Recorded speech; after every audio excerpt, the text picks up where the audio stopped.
Yeah, you see, this is a moment where you have to control your emotions. I recorded this whole video. I already recorded, right, this whole thing. I play the I play the video, and I realize that it has no audio, and I just whatever. Let's get on with it then. Control your emotions.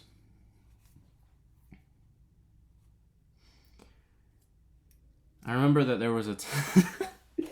I'm redoing this. Okay, I remember that there was a time where my emotions would have control over me. It was a little bit under a year ago. It was October of last year that I remember the specific instance where my emotions would have a control over me. Where I would just feel these things and I would just sort of, not really indulge in them, but just sort of like feel them. And I didn't really know what to do about them. You know, I've had more moments like this throughout my life, but one of the things that I did, which I don't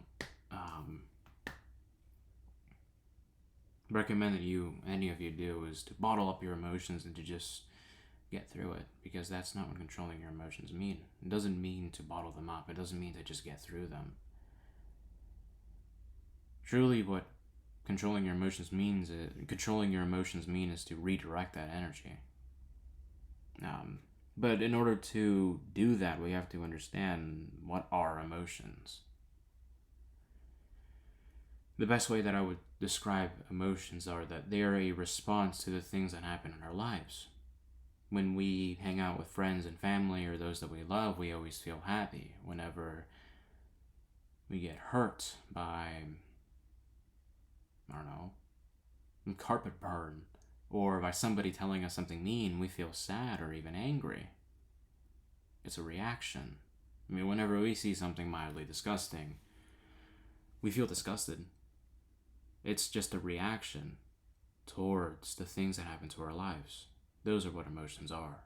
Just reactions towards the things that happen. And why do we get these emotions? Well, I mean, if you believe in religion, you know that we were created by God. These emotions were given to us. And there are righteous versions of these emotions, but because we are in a world of sin, we have selfish versions of these emotions. Like anger, jealousy, all these things. Biologically, they do serve a purpose too. We don't live our lives like our ancestors did, our hunter-gatherer ancestors and our warrior ancestors. We live now in a world that is very highly industrialized and very interconnected with technology and all of these things. So we no longer live a life where we have to go out and we have to hunt in the wild, unless we decide to, but we don't have to go out there in the wild and hunt and gather things. We don't have to fight neighboring tribes, unless we have to fight a war. But these emotions that we get are sort of like they're a protection for your life. For example, like fear. I mean, you can just imagine one of your ancestors, or these ancient humans, they would go out there, they would be gathering nuts, berries, whatever they could get, and they would see a bear, and they know that a bear is very dangerous.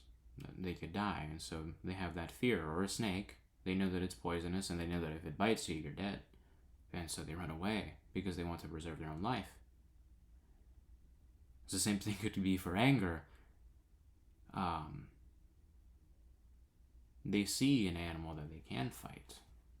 I don't know, a moose or a small bear or whatever that is attacking their family or wants to attack them, and then one of them decides, hey, that's my family, or hey, that's my stuff, why are you eating it? And they kill the bear, they kill the animal in order to preserve their own life, the life of their family, or whatever they have, whatever food they have that the animal was eating.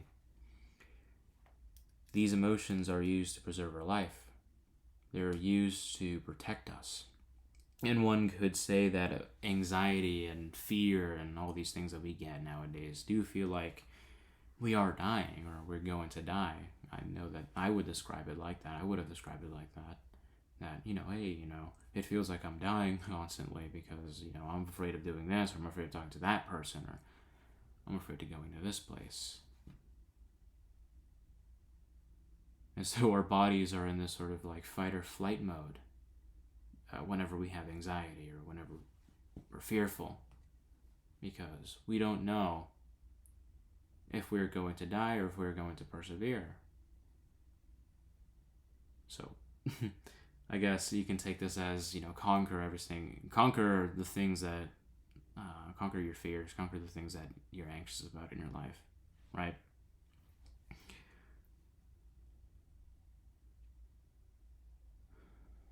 But a lot of people think that maybe getting rid of your emotions would be the best thing to do because, what are these emotions anyway?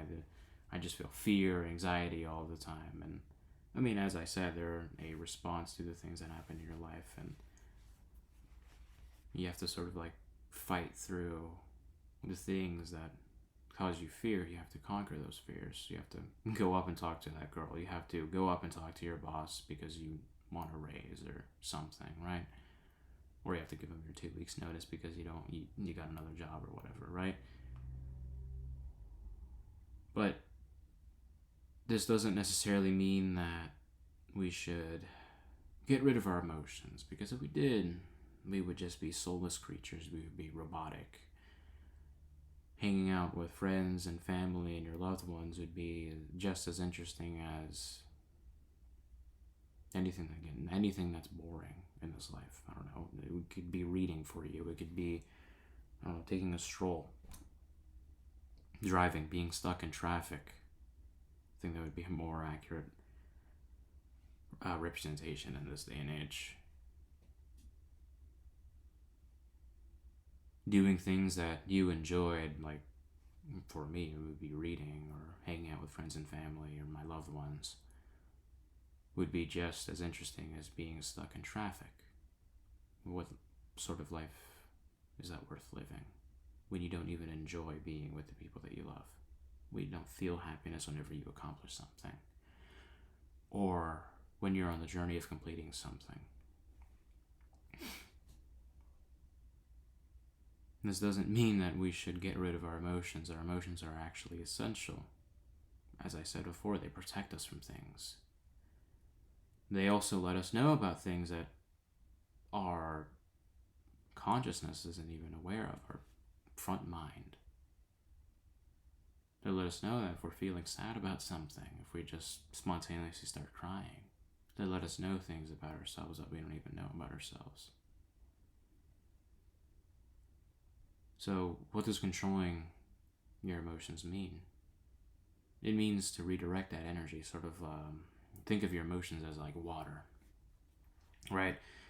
You see a flowing river of water, and you know that you could redirect this to water your plants or something else, right? Irrigation systems. This is how older humans did it. They saw a river and they redirected that water. Aqueducts, all that type of stuff.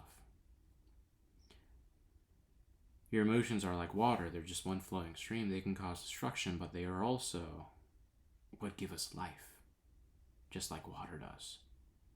Emotions give vibrance. They give color to our lives. They are essential. They protect us.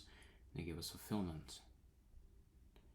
But controlling your emotions means to redirect them, especially the ones that you don't like anger, fear, anxiety, jealousy even. You learn to redirect these emotions towards something else. Because at the end of the day, emotions are energy. And any sort of energy could be used towards the fulfillment of something. And all these emotions, they serve a purpose. The good ones and the bad ones. See, because the good ones, they serve as rewards towards being with the people that we love. We're achieving a goal. Because as I said, I don't know, losing 100 pounds could be just as fulfilling as being sad in traffic. But that's an achievement that you did. It's an achievement that you made. Getting a raise, expanding your company, all these things. What would be the purpose of it if you didn't feel happy of it? If you didn't feel happy of going through the process? Because, sure, yeah, at the end of it, we just feel like, okay, whatever, right? We did this. But when you were striving towards that goal, what did you feel? You felt determination. You felt this sort of happiness every single time that you were striving to achieve a goal, because you knew that at the end you would be at a better place. But if you didn't have these emotions, then what would be the point? Why would you go through everything? And so all these emotions, they do serve a purpose, as I said, to reward us. And these righteous ones, like righteous anger, righteous jealousy, because you see that people are going down a wrong path, and you don't want them going down a wrong path. Those do serve a purpose, because then you can tell those people, hey, you're going down the wrong path, and you can save them from their imminent destruction. But even the bad ones, they do serve a purpose too. And the purpose that they serve is that they serve as learning moments.